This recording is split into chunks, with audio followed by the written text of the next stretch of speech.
Hey y'all, I'm Reese, and welcome to Making Meaning.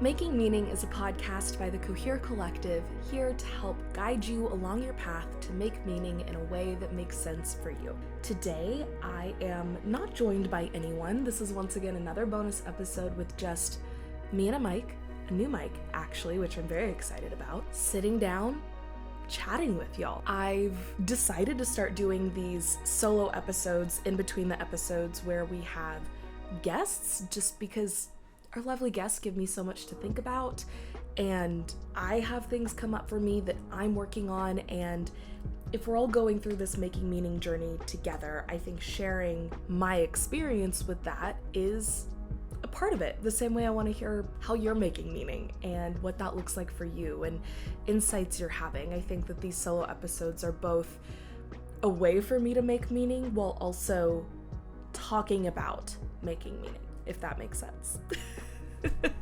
Real quick, at the beginning of the episode, if you're new here, please subscribe to the Cohere Collective, give this video a like, comment down below your thoughts throughout the episode or after the episode, different insights you have. I really, truly do love hearing everything that you'll have to say. If you are listening on Apple Podcasts or Spotify, please subscribe there.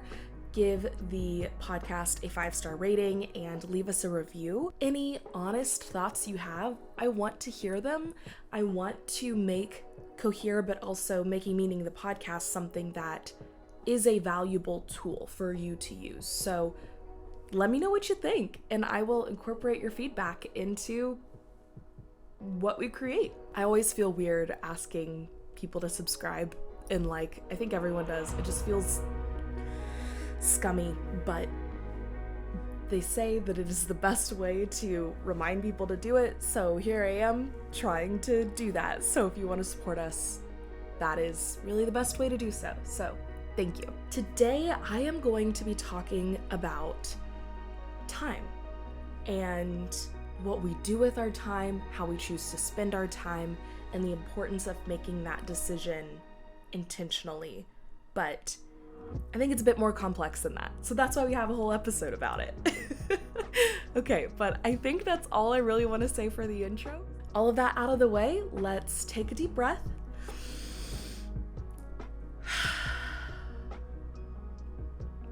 And get started.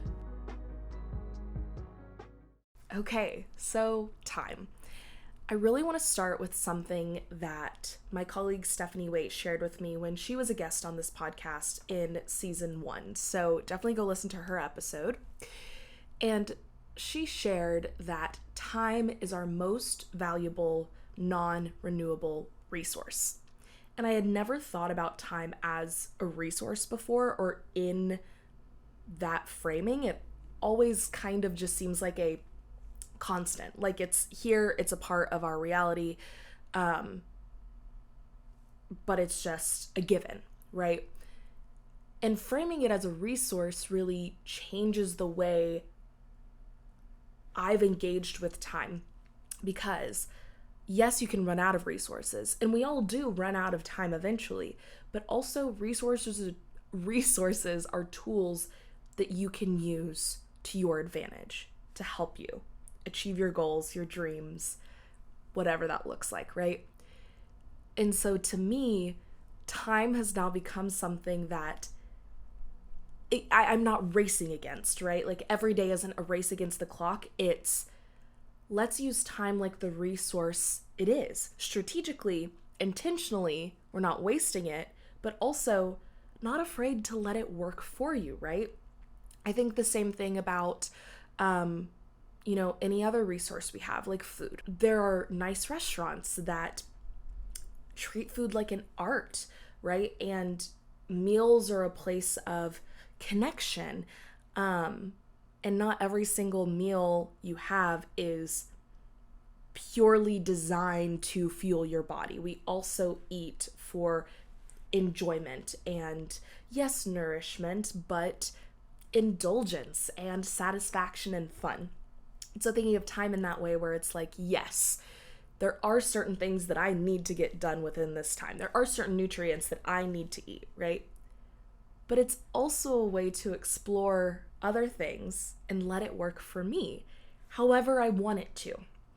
So, time is our most valuable, non-renewable resource. We are never getting it back.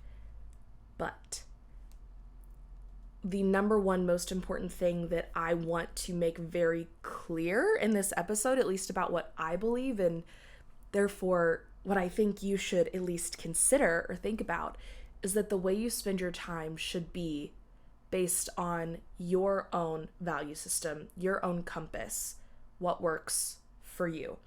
And that's a balance between this hustle and bustle, intensive work life, right?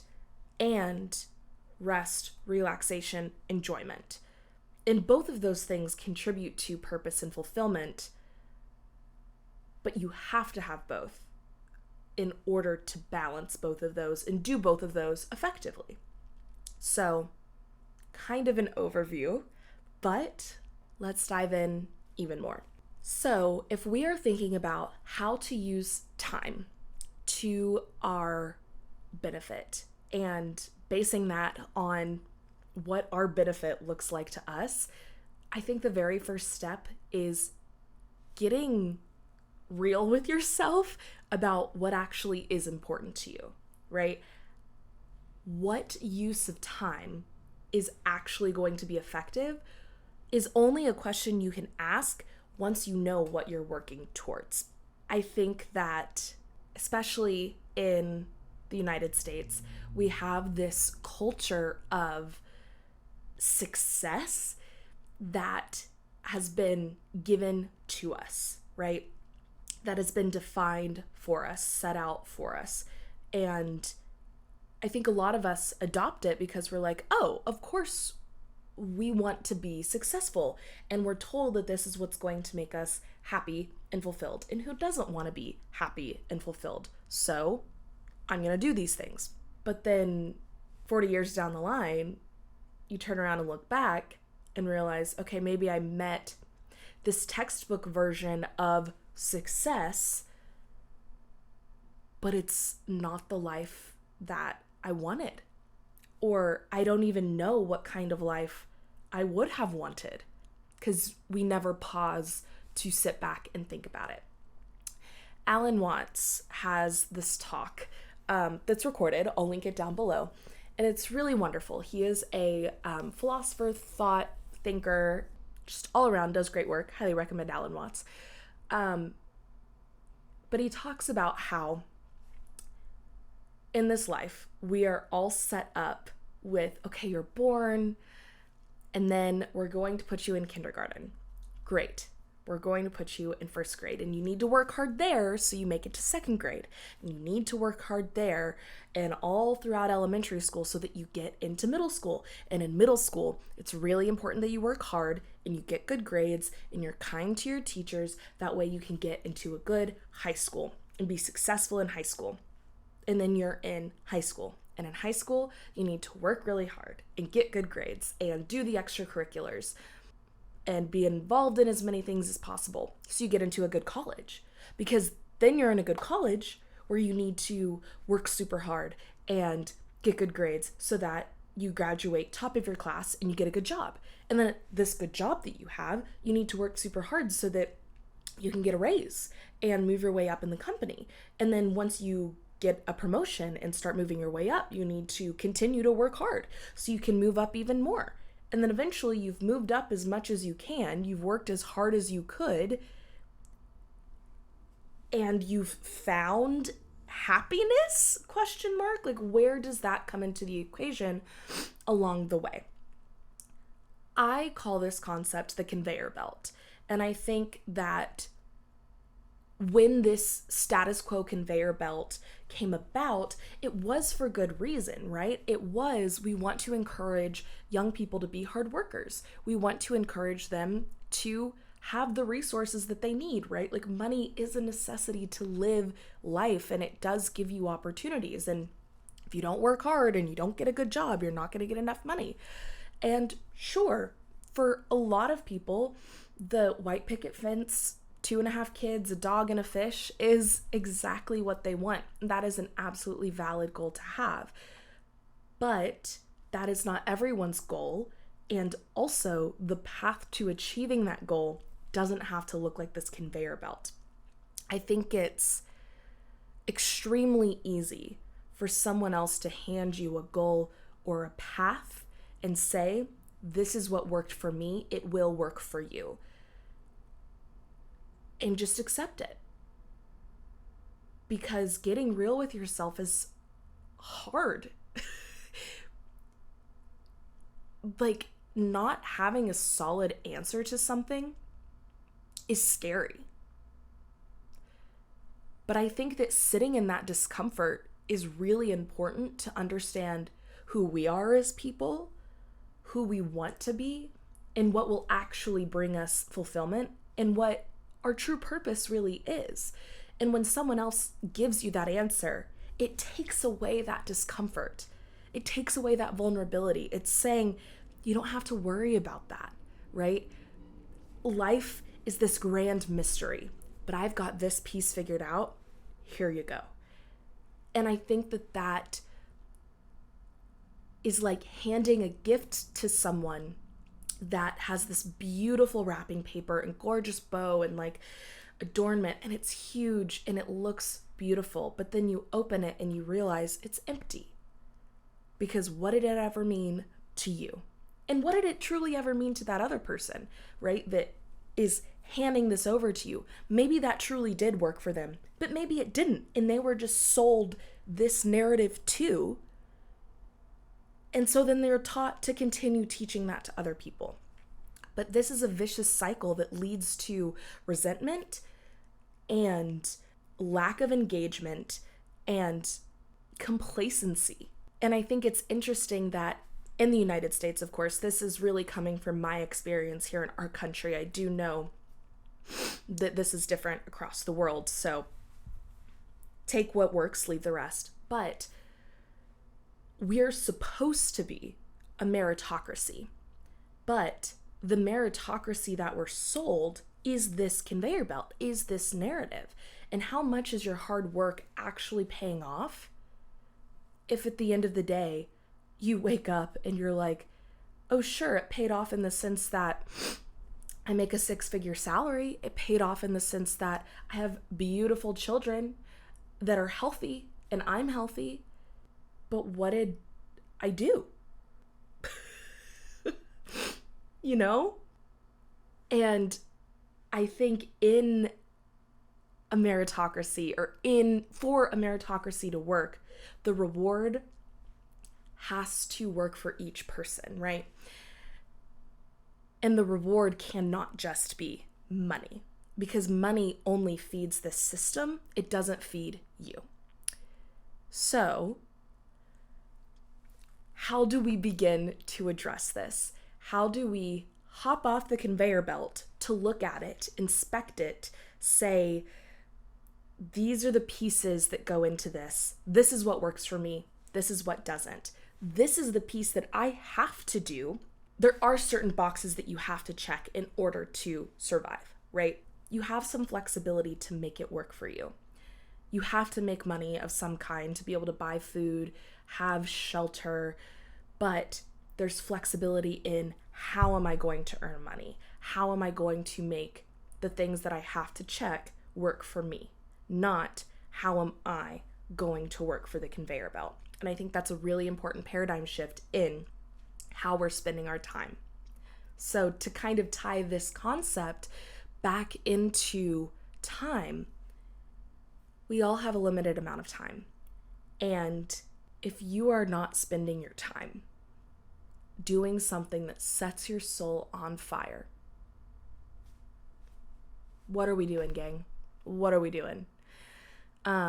And I think that looks different for every single person, as it should. We are all different people, but your time is valuable. It is worth something. And no one is going to value your time if you're not valuing your time First things first, with our time, in order to use it based on something that we believe in, we first need to know what we believe in. In order to spend our time in a value-centered way, we first need to understand our values. I think that there's a lot that goes into that conversation that I don't think I have time for today, unfortunately, but if you would be interested in some tools that I use to identify what lights me up, what's fulfilling for me, trying to figure out my passion, if those are things you are interested in hearing more about, let me know in the comments because I have a lot of thoughts on that. Now I want to share some facts. I think a lot of the time when I start talking about these types of things, that people respond to them in a way that is discounting what I'm saying because it feels ethereal or hippy-dippy and ungrounded. However, these are all very real things and real experiences that are grounded in science and research that we can prove is true about human beings and about our society. So it's important to me that I share that side with all of you because if you haven't bought into this idea yet that this might be a way to find fulfillment and happiness, let me share with you why that is true. So all of the data I'm about to share with you comes out of Gallup and applies to adults in the US, and then I'll get a little bit more into the research of the frameworks that I'm using in a second. So, the stats. 80% of people do not have something they are passionate about. 80% report that they have no thing that they feel passionate about. That blows my mind. Only 27% of college grads actually end up in a job related to their major. 85% of people report that they do not engage with their job in an active way, that they are not actively engaged with the work they are doing every day. 75% of people are unhappy in their job. Just unhappy. They wake up and we are unhappy. 15% of people report that they actively hate their job. Not just are unhappy, not just dislike it, but actively hate. That is such a strong word. 81% of people report that they often think about finding another job, and a third of people are actively looking and applying for other jobs. Now, I think it's also important to note that while this data applies to adults in the US, this is going for people in 9-to-5s and corporate jobs, but it's also applying to freelancers and creative industries. It's not just cubicle life, where I think one gets a bad rep. That is a very fulfilling life for a lot of people, but I think where a lot of the stigma around work being horrible comes from, you think of the guy in business khakis and a button-up going into his cubicle every day being really unsatisfied. Sure, there are people in careers like that are being incorporated into this data, but it's also people like me that have their own businesses, that are their own boss, that set their own schedules, that freelance, that work with their hands, that are doing manual labor, that are doing creative labor. This applies to all industries. So it's not just, a certain amount of people from this one little niche area are contributing to this. This is contributing across the board. And there are a lot of systemic reasons for the lack of engagement, the lack of happiness, the lack of fulfillment. There is a problem with accessibility, a problem with barrier to entry that make it a whole lot harder for minority groups to find success and happiness in a job that can also support themselves and their family. Hopefully, some of these tools can apply to everyone to begin finding some purpose in whatever way you can plug that in to the equation you already have. We spend a third of our lives at work based on, the amount of time that the average human being has. We spend a third of our lives asleep, a third of our lives at work, and a third of our lives doing something else. And if a third of our life is spent unhappy, like Gallup just told us, I think there is a huge problem with that.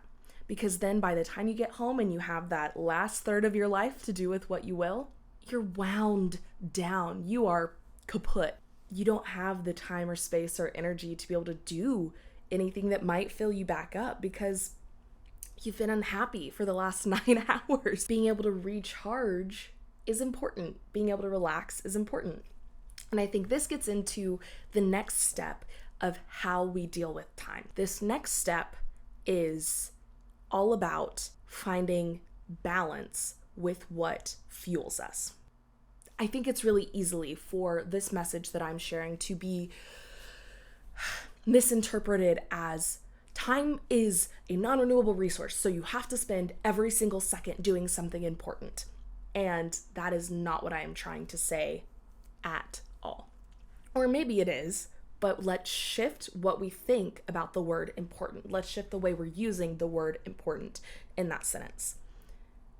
It is impossible for any human being to be on 100% of the time that they are awake, to be pushing and grinding towards something. That is just unhealthy and untenable. We can't do it.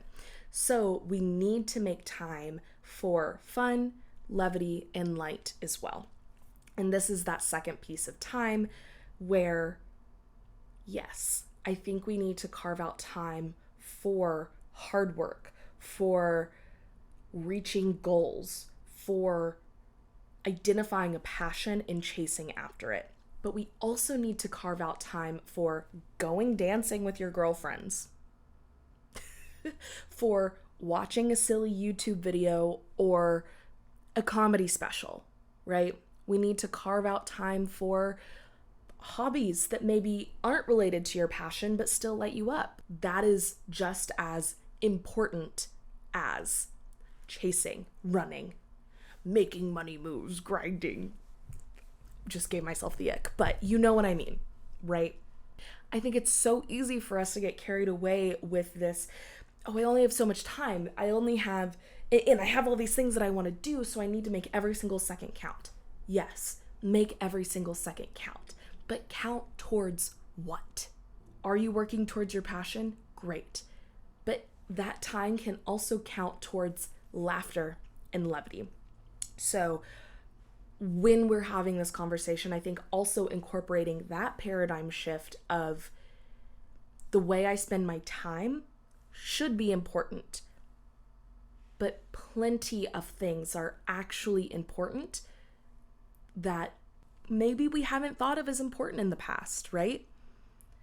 Watching a movie, I think, is important. Dancing, I think, is important. Eating a really good meal is important. So yes, let your time be important. But again, measure that up against your own values. So we have 1, figuring out what worthwhile time truly means to you. What are you going to spend your time chasing after, working towards, that is going to fill you up? 2, striking a balance with the word worthwhile or important time. I'm spending this amount of time chasing after a passion, but not 100% of my time has to be there. It should also be spent with levity and joy and laughter and enjoyment. And hopefully there's a Venn diagram there, right? Where the thing that's filling up your passion is also bringing some light and levity, but there's also hard work that has to be done. But 100% of your time does not need to be spent grinding. We discussed the statistics that talk about why it's so important that we are talking about this. And next, the frameworks that I'm using to engage in this conversation. This is all rooted in human-centered design, which is a innovation framework that talks about how to go about designing anything. A business, a product, a corporation, a workflow. It tends to be used in the entrepreneurial world a lot, But the beautiful thing with human-centered design is that it can be applied to anyone or anything that has a human being interacting with it on the other side.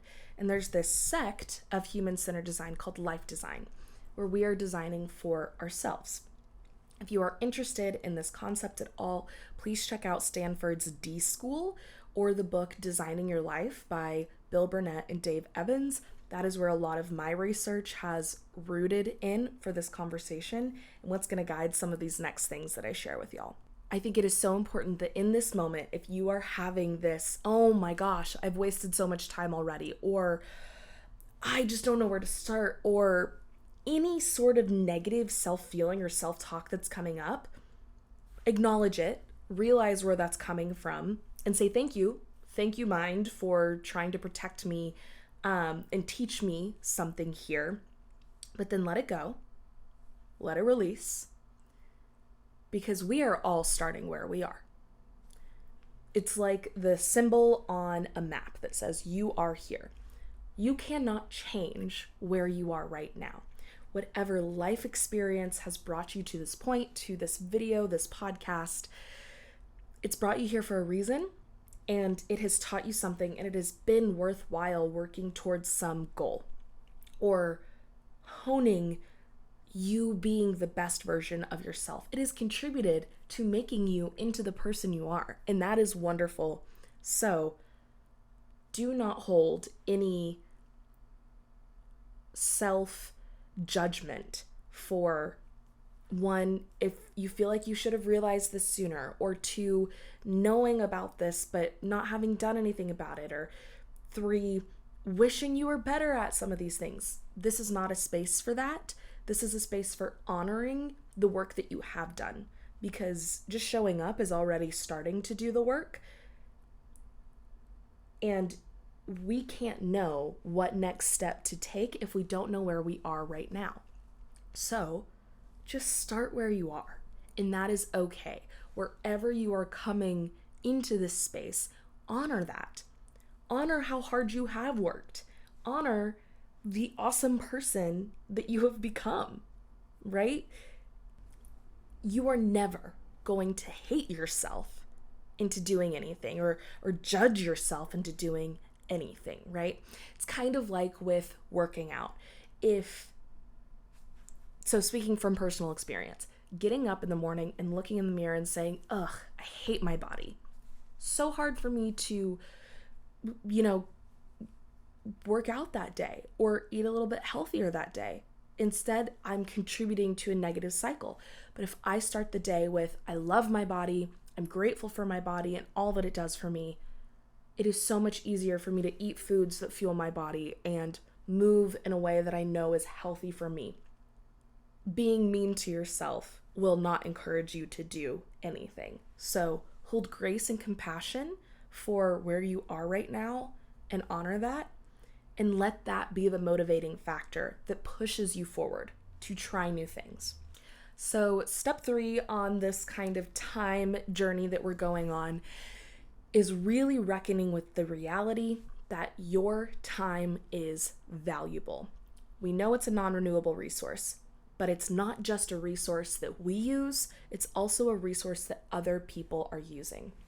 Usually we get paid for our resource, however, we don't always, right? Friendships, relationships, family, these are all things where we are agreeing to a free exchange of resources, right? If I am going out to dinner with my girlfriends, we have all agreed to exchange our resource of time, our resource of energy in that way because we enjoy doing that, right? And that sounds kind of callous and cold, but I think that thinking about your time in that way lets you start being a bit more discerning about who you are giving your time to nilly-willy, right? If you are volunteering somewhere, that is not being paid for a resource that you are offering. And that is still a wonderful thing to do, of course, absolutely. And that is why donating and volunteering and doing these things for free is so useful is because it is a really valuable resource, is that time and energy. But if there are people that you are spending time with, that you are surrounded with, that do not value the time or your energy that you are bringing to the table, maybe we start considering a change in the way we're engaging with them. Of course, in a work setting, it's slightly different in the sense that you are paid to show up and to give time. But sometimes the reward or the money or the pay or whatever does not compensate enough for the amount of time you're giving or the amount of energy you're giving, right? And I think that's where some dissatisfaction can come into that equation a little bit. But also, if you have relationships, romantic, familial, friendship, or otherwise, that are draining you, but you're still engaging with that person and giving them time, that's not adequately valuing your own time. You're letting someone else mark the value of your time over yourself. When you begin to honor your own time, I think you'll find that the people who also truly honor you in your time are the ones who stick around. And the people who never did will slowly fall to the wayside. I think this also plays into the power of the words yes and no. As a people pleaser myself, it is very hard to say no.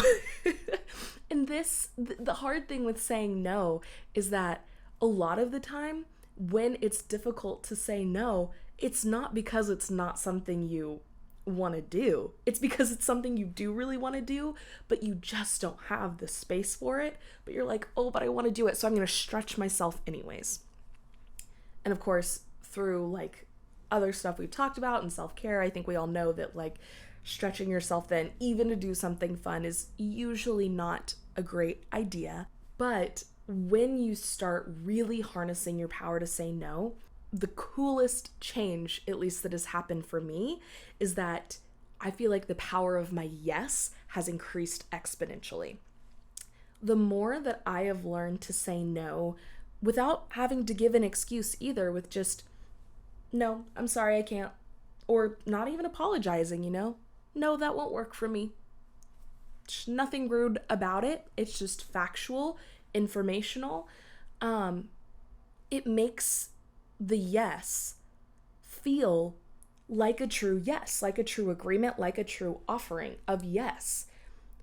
As someone who values my time, I am deeming this worthy of it, of me, of my time, of my energy. People begin to notice someone who values their time if they're not putting themselves in situations that drain them or don't value them. When they're saying yes, they realize, oh, these are the things that fill them up, that they deem worthwhile doing, or it's worthwhile work with worthwhile people. It communicates to the people around you, this is how I value myself and what I bring to the table. That's the expectation of how I want to be treated, because we communicate to other people how to treat us based on how we treat ourselves. So the power of your yes and your no really starts with treating yourself with loving compassion and kindness and value, right? Recognizing how magnificent and important you are, and that when you show up in a space, bringing everything that you have to the table is worthy and worth something, and it shouldn't just be a given. Another concept that's rooted in this life design work is that the best theoretical option is not always the best doable option. For me, I think this really comes down to when you're ready to start making changes, knowing that it doesn't have to be immediate, dramatic, or overnight changes, right? Building a life of purpose wherever you are right now, starting where you are and taking that first step really should be a first step. I don't want to come across as advocating for anybody going out tomorrow and putting in your 2 weeks or moving across the country overnight, right? Like, these are very big steps that don't have to happen with the click of a button. They shouldn't, because as we take steps towards building purpose, we should step back and evaluate, okay, this is a change I've made, or this is a choice I've made. How does that make me feel? Is it taking me closer to passion, purpose, fulfillment? Or is it maybe not working the way I thought it would? And we can pivot, right? So taking steps in that direction without it having to be immediate and dramatic is very important for protecting your life that you've built, right? But also protecting yourself and honoring your process and the time that change takes. And in this same way, you can have this absolutely amazing dream that we can absolutely set as a goal that we will work towards. However, just because something is great in theory does not mean that it's practical or actionable. Does not mean that a step in that direction is going to really work for us, either because we may not have the resources for that right now, right? That is just truly not doable. Or there's a lot of things we need to do before we get there.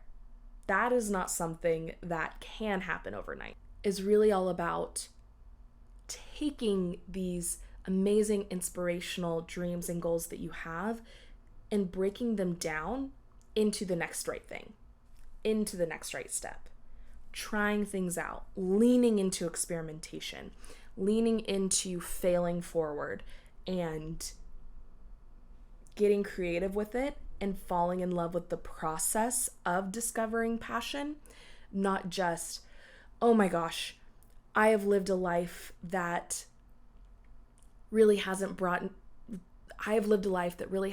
me fulfillment. I'm going to change everything. I'm not advocating for that. I think that there's probably pieces of your life that are super fulfilling, and those things should be honored and brought with you and valued and appreciated. But what little things can we tweak, change right now and feel it out and see how it goes, and then make another step?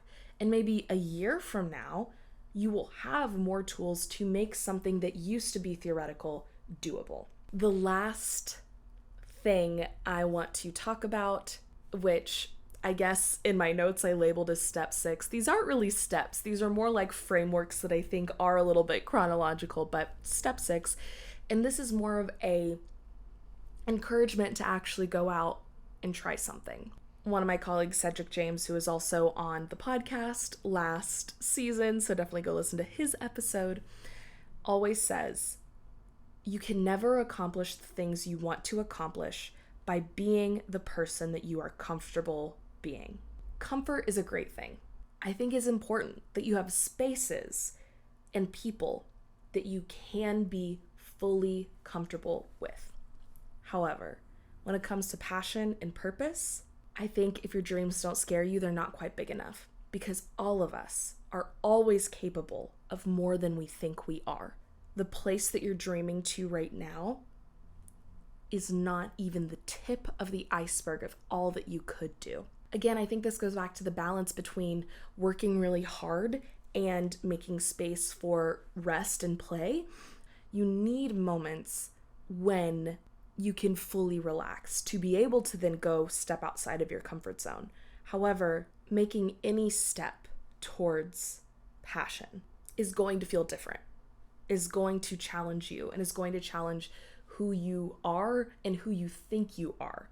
Because when you're trying things out along this journey to really build this life in pursuit of passion, some things aren't going to be what you think they are. Some things aren't actually going to feel right that you always thought that they would. And that'll be uncomfortable. And you'll have to go back to the drawing board and say, well, I really thought that this one was going to work, but it really didn't. What now? And it's not comfy not having the answers. And this goes back to the thing that I said at the very beginning with this conveyor belt. It is so much easier with the mystery of life and of the human experience thrust upon us to take the answers that someone else has given us as capital T truth. But that is not how you find your capital T truth. even here, sitting right now, me telling you these things, I always try and emphasize, take what works, leave the rest. Try things out, but pivot if it doesn't work. Experiment and trust your own inner compass, not what I tell you to do, right? Because those are just from my experience, and I'm not an expert on you. You're the expert on you. But not having a solid answer isn't easy, and it's not comfortable. But that discomfort is where we are pushed, it is where we grow, and in those pockets of discomfort is where the journey towards passion will be passion itself. If you've been along this journey for a little bit, if you are just starting out today, any step in the direction of fulfillment and passion and purpose is part of the purpose creating process too. It is not the top of a mountain that you are going to reach one day and say, I did it, I found purpose, I found passion. The whole motivation behind trying things out and living a life in pursuit of passion is with the belief that in those moments of exploration and risk and discomfort, the passion will arise. Because it's already in you. It's already a part of who you are. And you'll find it. Alexa, cue The Climb by Miley Cyrus. But actually, right? I hope this has given you something to think about. At the bare minimum, at the very least. How are you spending your time? So let's do a quick recap. 1, define your own inner compass. What does worthwhile time mean to you? 2, redefining worthwhile, balancing play, rest, and hard work. 3, start where you are, honor the past experiences that you are bringing with you, and take that next right step forward. 4, honor your time. It is valuable, and what you bring to the table is important. 5, the best theoretical option is not always the best doable option, but you have to try to figure it out. And 6, you cannot accomplish what you want to accomplish by being the person you are comfortable being. So let's get out there, take some risks, value our time, spend our time together in community, in the collective, building lives that fill us up and fill each other up. And I think by doing that, we are communicating to people in power and to the system that we exist within what matters to us. And above all, we are honoring ourselves and our true purpose. Whether you believe it's from a higher power or the universe or just by chance, you made it here. You made it here. So now what do we do with this awesome gift? Awesome in the true sense of the word, full of awe, that we have time to spend. And it should not be squandered. It should be thought of purposefully, intentionally, beautifully, with fun and joy, and giving back. Thank you all so much for being here today. This was a bit of a rambly episode, but I hope you enjoyed it. I really enjoy sitting down, just talking with y'all, just me. I think doing these bonus episodes in between is going to become a regular thing. So if there's something you would like to hear more about my opinion on, let me know in the comments. I would love to hear it. If you want more of the Cohere Collective, head to thecoherecollective.com. We have a blog over there, and I have some very exciting projects that I've been working on that will be coming out soon. So subscribing to the newsletter there is the best way to stay up to date on all things Cohere. If you enjoy the podcast Making Meaning, please subscribe to the podcast on Apple Podcasts or Spotify. Leave us a 5-star review, give us a rating. It's the best way to spread the word. And share the pod. If you think think this would resonate with someone you know, it's a great way to start a conversation, right? If you want to stay up to date with YouTube, definitely subscribe, give the video a like, leave a comment, all of the things that you've heard before. And we are on Instagram, TikTok, Facebook, LinkedIn, and Threads, all at the Cohere Collective. All of the updates for the podcast are over there, and if you want to join the conversation, please head over to Instagram. That really is our main hub of stuff going on. Now I am feeling renewed. Talking about things that I really want to work on helps me remember why this is important and why this is part of my making meaning and pursuit of purpose journey. So thank you for being such a big part of that for me. It wouldn't be the same without someone on the other side of this camera, and I believe that when you interact with it, it changes the meaning that it takes, this meaning that now we're both making together in this internet electronic space. So thank you for engaging with me in that way, and for your journey reminding me to stay faithful to my journey. I appreciate you. So that is all I have today, but I will see you very soon, and I hope you feel like you are living more coherently. Until next time, love.